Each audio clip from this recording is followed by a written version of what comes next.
अगर आप नया घर बनवा रहे हैं या फिर नया फ्लैट लेने वाले हैं या फिर अभी अभी नए घर में शिफ्ट हुए हैं तो ये वीडियो आपके हज़ारों नहीं बल्कि लाखों रुपए और रोज़ का सर दर्द बचा सकती है।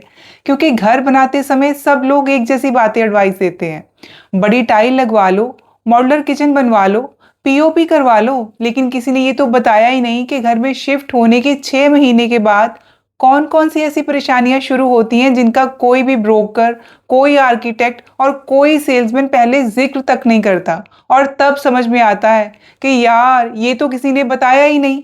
Hello everyone, welcome back to nurturing the minds. आज बात करेंगे कुछ ऐसी परेशानियों की जो पहले दिन तो बिल्कुल दिखाई नहीं देती, लेकिन बाद में रोज याद दिलाती हैं कि काश किसी ने पहले बता दिया होता। और सबसे मजेदार बात यह है कि इनमें से ज्यादातर मिस्टेक्स लाखों रुपए वाली नहीं होती, ये छोटी प्लानिंग की गलतियां होती हैं, लेकिन इरिटेशन इतनी देती हैं कि रोज मन करता है कि जिसने ये डिजाइन बनाया है ना, काश वो एक हफ्ता यहाँ पर रहकर देखे।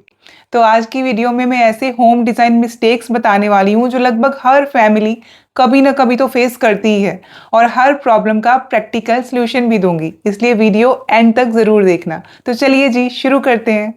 Number 1, doors hitting furniture. घर बनाते समय दरवाज़ा आराम से खुल जाता है, लेकिन घर में रहना शुरू करने के बाद अंदर बेड आ गया, साइड टेबल आ गई, ड्रेसिंग टेबल आ गई, अब दरवाज़ा हर बार किसी ना किसी चीज़ से टकराता रहता है। कुछ लोगों के घर में तो डोर स्टॉपर नहीं होता, उन्हें लगता है कि ये सही नहीं लगेगा, नहीं लगवाते। तो पहला निशान फर्नीचर पर नहीं, दिल पर लगता है। अरे नया था यार, निशान पड़ गया। घर नया होता है तो सब कुछ परफेक्ट लगता है, हमें लगता है जितनी गलतियां थी ना सारी पुराने घर में थी। नए घर में तो सब कुछ परफेक्ट होने वाला है, सब कुछ ठीक ठाक चलने वाला है। फिर एक दिन बेडरूम का दरवाज़ा खुलता है और धड़ाम, सीधा बेड से जाकर टकरा जाता है। वार्डरोब खुलती है तो साइड टेबल रास्ते में होता है। बाथरूम का दरवाज़ा खुलता है तो वॉश बेसिन से दोस्ती निभा रहा होता है। पहले लगता है चलो कोई बात नहीं, धीरे धीरे आदत पड़ जाएगी, नया घर है ना इसलिए शायद और लग रहा है। लेकिन जब यही चीज़ें ना दिन में 15 बार रिपीट होती हैं तो फिर इरिटेशन शुरू हो जाती है। डिज़ाइन सिर्फ फर्नीचर रखने का नाम नहीं है, मूवमेंट का नाम भी है। तो इसलिए शिफ्ट होने से पहले या घर बनवाते टाइम कम से कम 90 डिग्री डोर को ओपन करके चेक कर लीजिए कि दरवाज़ा 90 डिग्री तक खुलता है ना पूरा। फर्नीचर रख कर देख सकते हैं तो बहुत अच्छा, नहीं तो टेप से मार्किंग कर लीजिए। और फिर देखिए कि कोई बच्चा अगर भागते हुए अंदर आएगा तो क्या होगा। अगर स्पेस कम है तो स्लाइडिंग डोर्स कई बार गेम चेंजर साबित हो सकते हैं। लेकिन अगर घर बन चुका है, कबर्ड्स बन चुकी हैं और चीज़ें चेंज नहीं हो सकती, तो आप अपने डोर के साथ एक स्टॉपर लगा दीजिए। जो मैग्नेट वाले आते हैं ना, जो फिक्स रहते हैं, जब तक आप उसको हटाएंगे नहीं दरवाज़ा मूव नहीं करेगा। कम से कम आपका फर्नीचर रोज़ बॉक्सिंग प्रैक्टिस तो नहीं करेगा उसके बाद। नंबर 2 इज़ पेंट, जो कि नया सिर्फ पहले में ही नहीं लगता है। नया पेंट देखकर हर किसी को लगता है कि वाह घर कितना सुंदर लग रहा है, और फिर स्विच बोर्ड के आसपास काले निशान, हाथ जो लगते रहते हैं, डाइनिंग एरिया पर कुर्सियों की रगड़ और स्टेयर केस पर बच्चों के हाथों के निशान। बच्चों ने अगर क्रेयॉन्स पकड़ लिए तो समझ लीजिए उन्होंने अपनी पहली आर्ट एग्जीबिशन आपके घर में ही लगा दी। गलती पेंट की नहीं होती, गलती होती है गलत फिनिश चुनने की। तो इसका सलूशन ये है कि हाई ट्रैफिक एरियाज में वॉशेबल पेंट यूज़ कीजिए। जहाँ हाथ ज़्यादा लगते हैं वहाँ मैट फिनिश प्रैक्टिकल नहीं होती है, तो उसको यूज़ मत कीजिए। और एंट्रेंस के पास छोटे वॉशेबल वॉल पैनल्स या फिर वॉलपेपर भी बहुत अच्छे लगते रहते हैं, और वो जल्दी जल्दी गंदे भी नहीं होते क्योंकि उसके निशान ज़्यादा विजिबल नहीं होते। याद रखिए माय डियर फ्रेंड्स कि सुंदर पेंट वो नहीं है जो पहले दिन तो बहुत अच्छा लगे, दिल को अच्छा लगने लगे, बल्कि अच्छा पेंट वो होता है जो 1 साल बाद भी घर को अच्छा ही दिखाए। Number 3 is cheap hardware. ये होती है आपकी सबसे महंगी वाली बचत। किचन में लाखों रुपए खर्च दिए, वार्डरोब शानदार बनवा ली, लेकिन हैंडल हिल रहा है आपकी कबर्ड का, ड्रॉर बंद नहीं हो रहे किचन में, कैबिनेट आवाज़ कर रही है, और हिंजेस ऐसे बोल रहे हैं जैसे कि हॉरर मूवी शुरू होने वाली हो। ये प्रॉब्लम डिज़ाइन की नहीं है, हार्डवेयर की है। हम ग्रेनाइट तो अपग्रेड कर देते हैं किचन में, लेकिन हिंजेस पर पैसा बचा लेते हैं। कई बार हम पैसा नहीं बचाना चाहते, लेकिन हमारा आर्किटेक्ट और कारपेंटर बचा लेता है, क्योंकि हमें तो पहचान नहीं होती उस हार्डवेयर की उस टाइम। लेकिन सच्ची बात तो ये है कि फर्नीचर की उम्र लकड़ी नहीं बल्कि हार्डवेयर तय करता है। इसलिए सोल्यूशन ये है कि अच्छे हिंजेस लगवाइए और चैनल भी अच्छे ब्रांड के चूज़ कीजिए। सॉफ्ट क्लोज हार्डवेयर और अच्छी क्वालिटी की फिटिंग्स पर थोड़ा एक्स्ट्रा खर्चा कीजिए। हर 5-6 महीने में स्क्रूज चेक कर लीजिए या फिर कारपेंटर से चेक करवा लीजिए अगर पॉसिबल हो तो। 5 मिनट का काम है लेकिन फ्यूचर का बड़ा हेडेक बच जाता है इससे। और फ्यूचर वाला जो आप है ना, वो प्रेजेंट वाले आप को हमेशा थैंक यू बोलेगा। अब आते हैं फोर्थ पॉइंट पे, वाटर स्टेन्स, धीरे धीरे आने वाली बड़ी प्रॉब्लम। ये प्रॉब्लम धीरे धीरे आती है लेकिन जाती बड़ी मुश्किल से है। बाथरूम की दीवार पर निशान, बालकनी में सफेद दाग, किचन सिंक के नीचे सिलन और पेंट उखड़ना शुरू। और फिर कॉन्ट्रैक्टर का फेवरेट डायलॉग सुनने को मिलता है, सर पहली बार ऐसा हुआ है, आज तक तो ऐसी प्रॉब्लम आई नहीं कभी।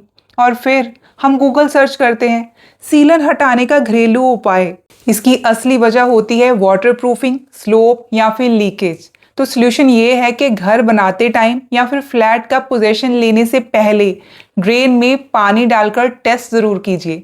और वाटरप्रूफिंग में कॉम्प्रोमाइज़ बिल्कुल भी मत करिए, क्योंकि लीकेज कभी अकेली नहीं आती, वो अपने साथ फंगस और बैड स्मेल भी लेकर आती है।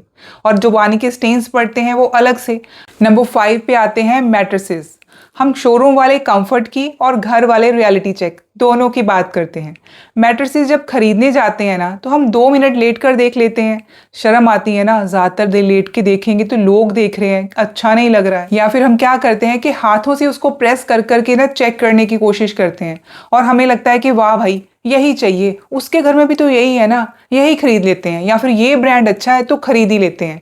और 6 महीने के बाद क्या होता है, बीच में से धस जाता है, कमर का दर्द शुरू हो जाता है। और अगर आपने स्प्रिंग मैट्रेसेस ले लिए हैं, कभी होटल में यूज़ किए थे उससे इम्प्रेस होकर, तो हर करवट पर अनाउंसमेंट होती है, क्योंकि आवाज़ें आती हैं उस मैट्रेसेस में से थोड़े टाइम के बाद। और मैट्रेस एक ऐसी चीज़ है जिसका टेस्ट एक दिन में नहीं होता और बार बार उसको बदल भी नहीं सकते। और आजकल तो मैट्रेसेस इतनी महंगी आती हैं, इसलिए पहले से ही चेक करके लेना चाहिए ताकि बाद में वो सर दर्द ना बन जाए। हाई डेंसिटी फोम होनी चाहिए, लेटेक्स, मेमोरी फोम या फिर अच्छी हाइब्रिड मैट्रेसेस ना अक्सर ज़्यादा लंबे समय तक शेप बनाए रखती है और कंफर्टेबल रहती है। और एक छोटी सी टिप, 1-2 महीनों में ना मैट्रेस को रोटेट करते रहिए। ये छोटा सा काम उसकी लाइफ बढ़ा देता है। सर वाली जो साइड है ना, उसको पैरों की तरफ कर दीजिए और पैरों वाली को सर की तरफ घुमाते रहेंगे ना, तो उसके ऊपर जो वजन पड़ता है उससे वो जो दबती है वो बैलेंस होता रहता है, तो उसकी लाइफ ज़्यादा हो जाती है। नंबर 6 इज वार्डरोब की स्मेल। कपड़ों की नहीं, प्लानिंग की गलती होती है। हो सकता है आपने वार्डरोब बहुत महंगी खरीदी हो या बनवाई हो, लेकिन अगर उसकी लोकेशन गलत है ना, तो उसके अंदर जो कपड़े रखे हैं उनमें मॉइस्चर रहने लगता है, सीलन आने लगती है। खासकर अगर वार्डरोब बाथरूम की शेयर्ड वॉल पर बनवाई है तो। घर में जहाँ जहाँ पर पानी की पाइप जाती है वॉल के अंदर, एक तो वॉशरूम में होता है पानी, दूसरा किचन के अंदर, तो ये ध्यान रखिए कि जब आप कबर्ड बनवा रहे हैं या वार्डरोब बनवा रहे हैं तो उसकी जो शेयर्ड वॉल है, यानी कि एक साइड पर किचन और एक साइड पर बेडरूम है ना, तो शेयर्ड वॉल पर आप कबर्ड नहीं बनाइए। सेम रूल वॉशरूम और बेडरूम की शेयर्ड वॉल पर भी इम्प्लीमेंट होता है, नहीं तो स्मेल, फंगस और कपड़ों में सीलन आएगी ही आएगी। आज नहीं तो कल वो शुरू होने ही वाली है। लेकिन अगर पॉसिबिलिटी नहीं है और आपको उसी वॉल पे ही वार्डरोब बनानी पड़ रही है और कहीं जगह पे नहीं बन पा रही है, तो उसका सोल्यूशन ये है कि वार्डरोब और बाथरूम की वॉल के बीच में प्रॉपर वाटर प्रूफिंग रखें। वहाँ पे वेंटिलेशन होनी चाहिए। मॉइस्चर अब्जॉर्बर सिलिका बैग्स भी यूज़ कर सकते हैं अपनी वार्डरोब के अंदर। और वार्डरोब को पूरी तरह से वॉल से चिपका कर मत बनाइए और थोड़ा सा उसको दूर रख सकते हैं अगर आपने मूवेबल कबर्ड ली हुई है तो। अगर थोड़ी सी वहाँ पे वेंटिलेशन होगी ना, तो वो मॉइस्चर को अपने आप ही वहाँ से हटाती रहेगी। ये जो छोटी सी प्लानिंग है ना, आपको बाद में बहुत लंबी राहत देने वाली है, वरना रोज़ की सिरदर्दी होगी, कपड़ों के ऊपर सीलन के दाग पड़ते रहेंगे और सीलन की स्मेल से आपके कपड़े भी खराब होते रहेंगे। Number 7 is balcony. प्लांट्स तो याद रहते हैं लेकिन प्लम्बिंग भूल जाते हैं वहाँ पे हम। बालकनी डेकोरेट करने में सबको मज़ा आता है, प्लांट्स, लाइट्स, चेयर्स सब प्लान हो जाता है, लेकिन वाटर पॉइंट कहाँ रखवाया, ड्रेनेज किधर जाएगी, इलेक्ट्रिक सॉकेट्स कितने हैं वहाँ पे, इन सब चीज़ों का क्या करते हो। फिर घर में शिफ्ट होने के बाद क्या होता है, हर बार पौधों को पानी देने के लिए बाल्टी भर कर लाओ, एक्सटेंशन बोर्ड घसीटो जब भी वहाँ पे दिवाली वाली लाइट्स लगानी हो या फिर वैसे भी जब रोशनी की ज़रूरत पड़े तो। और बारिश में पानी जमा हो गया तो सोच कर देखो, स्विमिंग पूल बन जाएगा और कई बार तो पानी कमरों के अंदर भी आने लगता है। और अगर आपकी बालकनी में एसी का आउटर यूनिट भी है, तो जब एसी सर्विस करने वाला आएगा ना, तो वो भी पूछेगा सर पानी कहाँ से लूँ, फिर से बाल्टी भर के ला कर देना पड़ेगा। तो इसका सोल्यूशन क्या है? एक प्रॉपर ड्रेन वहाँ पे होना चाहिए, उसकी स्लोप अगेन यहाँ पे आपने ध्यान में रखनी है। एक वाटर प्रूफ इलेक्ट्रिकल स्विच ज़रूर होने चाहिए वहाँ पे और सॉकेट ज़रूर होना चाहिए। ये चीज़ें लग्जरी नहीं है बल्कि प्रैक्टिकलिटी है। आजकल क्या होता है कि लोग सोचते हैं कि कन्वीनियंट ये रहेगा कि हम बेडरूम के अंदर से तो बालकनी में जाते हैं, तो अंदर से ही स्विच ऑन करके जाएंगे और अंदर आकर स्विच ऑफ कर देंगे। तो जो बालकनी की लाइट का स्विच है ना, वो बेडरूम के अंदर दे देते हैं।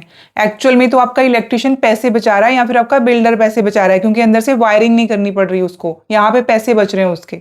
लेकिन आपको बाद में परेशानी होने वाली है। बालकनी में अगर आप खड़े हैं और आपको लाइट ऑन करनी है, तो आप पहले बेडरूम के अंदर आएंगे, फिर लाइट ऑन करेंगे और फिर से घूम कर आएंगे कि लाइट ऑफ करनी है। तो ये बड़ा कंफ्यूजन सा क्रिएट हो जाता है। इसलिए आपको बालकनी में एक वाटर पॉइंट, ड्रेनेज और इलेक्ट्रिसिटी के पॉइंट का ज़रूर ध्यान रखना है। Number 8 is kitchen planning. Design तो बहुत अच्छा था लेकिन काम करना मुश्किल हुआ पड़ा है। किचन पहली नज़र में बहुत सुंदर लगता है क्योंकि हमने इंस्टाग्राम पे रील्स में देखकर सब कुछ बनवाया है ना, लेकिन असली टेस्ट तब होता है जब उसमें रोज़ खाना बनना शुरू होता है। तब पता चलता है कि ज़्यादा इस्तेमाल होने वाली चीज़ें सबसे दूर रखने के लिए बनाया उनका ड्रॉर, और कॉर्नर कैबिनेट्स में रखा सामान निकालने के लिए आधा किचन खाली करना पड़ता है। डस्टबिन के लिए कोई प्रॉपर जगह नहीं बनाई, कहीं पे भी रखा रहता है वो। और दो लोग एक साथ किचन में आ जाएं तो लगता है कि ट्रैफिक जैम लग गया। किचन सिर्फ अच्छा दिखने के लिए नहीं होता, उसमें आराम से काम भी होना चाहिए। तो सोल्यूशन क्या है? किचन प्लान करते टाइम ना सिर्फ कैबिनेट्स मत गिनिए कि ज़्यादा कैबिनेट्स होंगी ज़्यादा सामान आ जाएगा। अपना डेली रूटीन भी इमेजिन कीजिए। जो चीज़ें रोज़ यूज़ होने वाली हैं उन्हें हाथ की पहुंच में रखिए। कि आप गैस पे काम कर रहे हैं, चूल्हे पे काम कर रहे हैं, तो आपको साथ साथ क्या चाहिए? बेलन पास में होना चाहिए, कड़छी पास में होनी चाहिए, और क्या क्या चीज़ें हैं जो आपको फटाफट निकालनी पड़ती हैं वो आपके हाथ की पहुंच में होनी चाहिए। कॉर्नर स्टोरेज भी तभी बनवाइए जब उसे आसानी से एक्सेस कर सकें और उसमें अच्छा हार्डवेयर यूज़ कीजिए, वरना वो अक्सर सामान छुपाने की जगह ही बन जाता है। हमें लगता है यार घुसकर निकालना पड़ेगा सामान, नीचे झुकना पड़ेगा, देखना पड़ेगा, तो हम आलस में आधा सामान तो वहाँ पे रखकर निकालते ही नहीं है। और सबसे इम्पॉर्टेंट ये कि डस्टबिन की प्लानिंग भी पहले से करिए कि वो कहाँ पे रखा जाएगा, किस तरीके से उसको यूज़ करना कन्वीनियंट रहेगा, ताकि वो किचन में परमानेंट रोड ब्लॉक ना बने। याद रखिए, अच्छा किचन वो नहीं होता जो फोटो में सुंदर लगे। अच्छा किचन वो है जहाँ खाना बनाते टाइम हर टाइम चीज़ों को एक्सक्यूज मी ना बोलना पड़े कि एक्सक्यूज मी जरा साइड पे होना, मुझे ये निकालना है। Number 9 is entry way mistake. रोज घर में घुसते टाइम प्रॉब्लम स्टार्ट। एंट्री का काम सिर्फ सुंदर दिखना नहीं होता, एंट्री का असली काम होता है घर में आसानी से आना और जाना। लेकिन होता क्या है, कोई ग्रॉसरी बैग्स लेकर आया है बाहर से, कोई ऑफिस बैग लेकर, बच्चे स्कूल से आए हैं उनके पास स्कूल बैग है और दरवाजे के पास इतना सामान पड़ा है, वो इतना कंजस्टेड है कि पहले ऑब्स्टेकल रेस पूरी करनी पड़ती है, तब हम घर के अंदर पहुंच पाते हैं। कई घरों में तो डोर पूरा खुलता भी नहीं है क्योंकि पीछे शू रैक रखा है ना, शू रैक रखना जरूरी है, दरवाजा चाहे पूरा खुले ना खुले। या फिर कोई डेकोरेटिव टेबल रख दी गई है क्योंकि मन करता है वहां रखने का। और अब जरा सबसे मजेदार सीन इमेजिन कीजिए, डोरबेल बजती है, आप दरवाजा खोलते हैं और जो सामने घर में आया है ना, उससे मिलने से पहले ना आपका पैर किसी चप्पल से मिल जाता है, क्योंकि वहां पर इतनी चप्पलों का ढेर पड़ा हुआ है जो कि किसी आपके जो शू रैक है उसके अंदर पूरी नहीं आ रही, वो तो सिर्फ एक डेकोरेशन पीस की तरह रखा हुआ है आपने वहां पे। तो सोल्यूशन क्या है? एंट्री वे में कम से कम 3 से 4 फीट का क्लियर वॉकिंग स्पेस छोड़िए ताकि घर में घुसना और निकलना आसान हो। शू कैबिनेट ऐसा चुनिए जो डोर को खोलते टाइम उसके अंदर अड़चन ना बने, उसके अंदर टकराए ना। अगर जगह कम है तो स्लिम शू कैबिनेट या वॉल माउंटेड ऑप्शन ज़्यादा प्रैक्टिकल रहता है। घर का पहला इंप्रेशन डेकोरेशन से नहीं बनता, ये तब बनता है जब आप बिना किसी चीज़ से टकराए आराम से अंदर आ पाएं, जब आपको अंदर जाना कंफर्टेबल फील हो। अगर एंट्री ही कंफर्टेबल नहीं होगी ना, तो फिर घर के अंदर का ब्यूटीफुल डिज़ाइन भी अपना मज़ा आधे से ज़्यादा खो ही देता है। Number 10 is cleaning issues. घर बनाते टाइम ना क्लीनिंग के बारे में कोई नहीं सोचता, उस टाइम तो बस डिज़ाइन डिज़ाइन और डिज़ाइन ही ध्यान में रहता है। फिर ऊपर तक जाती हुई खुली shelves, fancy grooves, textured walls, बहुत नीचे तक जो फर्नीचर, फ्लोर टचिंग वाला फर्नीचर हमने बनवाया था, बहुत ऊपर तक जो कैबिनेट्स बनवा ली इतनी, और फिर हम घर में शिफ्ट हो जाते हैं और फिर आती है सफाई की बारी। और सफाई करते टाइम लगता है कि ये डिज़ाइन किसने अप्रूव किया था, किसने बनवाई थी ये चीज़, अब इतना भोगना पड़ रहा है इसको।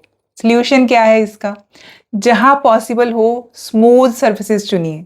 जो ग्रूव्स होती हैं ना उसके ऊपर तो मिट्टी जमा होनी ही है और सफाई का काम बढ़ेगा ही बढ़ेगा।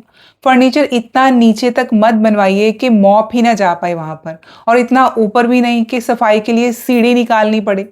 सुंदर घर वही है जिसे मेंटेन करना भी आसान हो। घर की सबसे बड़ी मिस्टेक्स वो नहीं होती हैं जो पहले दिन ही दिखाई दे जाएं और आपको लगे यार ये गलत बन गया। सबसे बड़ी मिस्टेक तो वो होती है जो हर 5-5 मिनट में आपका टाइम खाती रहती हैं, और साल भर के बाद ना वही टाइम घंटों में बदल जाता है। अगर आप घर बना रहे हैं ना, या फिर रेनोवेशन करा रहे हैं, या फ्यूचर में घर लेने की प्लानिंग कर रहे हैं, तो इस वीडियो को अभी सेव कर लीजिए। हो सकता है ये आपके सिर्फ पैसे नहीं बल्कि रोज की बहुत सारी फ्रस्ट्रेशन से भी बचा दे आपको। और अगर आपको ऐसे practical real life home tips पसंद है ना, तो चैनल को सब्सक्राइब ज़रूर कीजिएगा, क्योंकि यहाँ पर मैं आपको सिर्फ सुंदर घर की नहीं, रहने में आसान घर बनाने की बात करती हूँ। तो चलिए जी, आज की वीडियो में बस इतना ही। अपना बहुत ध्यान रखिए, बहुत खुश रहिए। मिलती हूँ आपको एक नए वीडियो में। Till then take care.